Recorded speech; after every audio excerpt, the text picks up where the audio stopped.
Recent attacks on Muslims show that anti-Muslim bigotry and even anti-Muslim violence are on the rise, primarily due to the politically incorrect rants of one self-promoting egomaniac, Muhammad.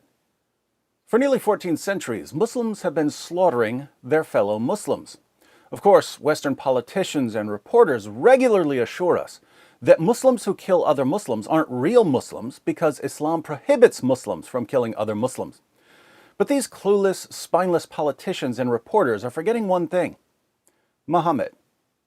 According to Muhammad, there are 3 situations where Muslims can kill someone who has become a Muslim. In Sahih Muslim 4377, Muhammad says, "It is not permissible to shed the blood of a Muslim man who testifies that none has the right to be worshipped but Allah and that I am the messenger of Allah, except in 3 cases: one who leaves Islam abandoning the Jama'ah, the congregation of Muslims, a married or previously married adulterer, and a life for a life." So Muslims can kill a Muslim who leaves Islam, they can kill a Muslim who commits adultery, and they can kill a Muslim who has unlawfully killed another Muslim, life for life. Muhammad specifically commands Muslims to kill apostates. In Sahih al-Bukhari 6922, he says, "Whoever changed his Islamic religion, kill him." Muslims who kill apostates are promised a reward in heaven.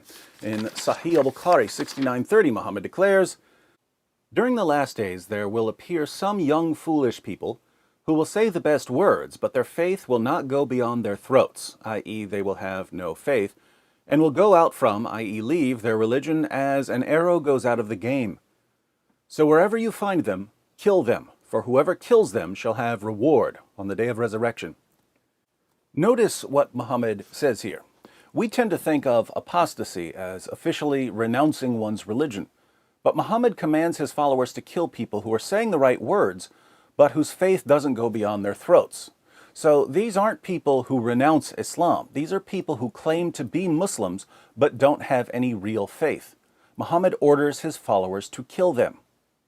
What's no less disturbing is that the Quran repeatedly tells Muslims that they're not real Muslims if they disobey certain commands that all of our Muslim friends disobey on a regular basis. For instance, in Surah 5, verse 51, Allah commands, "O you who believe, take not the Jews and the Christians as awliya," friends, protectors, helpers. "They are but awliya," friends, protectors, helpers, "of each other. And if any amongst you takes them as awliya, then surely he is one of them." Don't take Jews and Christians as friends. If you do, you're not a Muslim. You're a Jew or a Christian. Keep in mind, the prophet who's revealing this verse, telling his followers that they're not real Muslims if they have Jewish or Christian friends, is the same prophet who commands his followers to kill Muslims who aren't real Muslims. But the Quran goes even further. Surah 4, verse 65.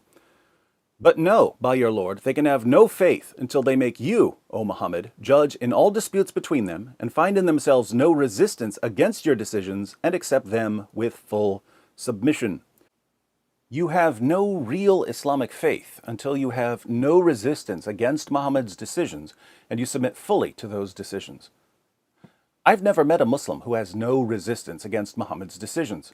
Every time I quote a command of Muhammad to a Muslim, I hear, "Well, that's not really what Muhammad meant. He meant whatever I happen to like." These passages warning that you're not a real Muslim if you do X, Y, or Z make it very easy for one Muslim group to say about another Muslim group, they're not real Muslims because they're ignoring this or that decision of Muhammad. We have to kill them and we'll get rewarded in paradise for killing them. But it doesn't have to be Muslims from another group. It can be Muslims from your own household. In Sunan Ibn Majah 2540, Muhammad commands, "Carry out the legal punishments on relatives and strangers, and do not let the fear of blame stop you from carrying out the command of Allah." Carry out the legal punishments on relatives, and don't let the fear of blame stop you. What's the legal punishment for apostasy? Death. What shows that you're an apostate? All kinds of things. Having a Jewish or Christian friend, not submitting fully to Muhammad's decisions. And yet, when a Muslim teenager gets killed by her own family for becoming too westernized, we're told that it has nothing to do with Islam. It has nothing to do with Muhammad commanding his followers to carry out Allah's penalties on their own family members, nothing to do with Muhammad ordering his followers to kill apostates, and nothing to do with Muhammad giving us a list of different ways the teenage girl qualifies as an apostate. Muhammad's teachings are a recipe for bloodshed and death, and we see the results not only in the daily Islamic violence towards non-Muslims, but also in the daily Islamic violence towards Muslims. The greatest threat to Muslims in history is their own prophet. So if you want to protect Muslims from violence, the best thing you can do is learn some facts about Muhammad and expose him.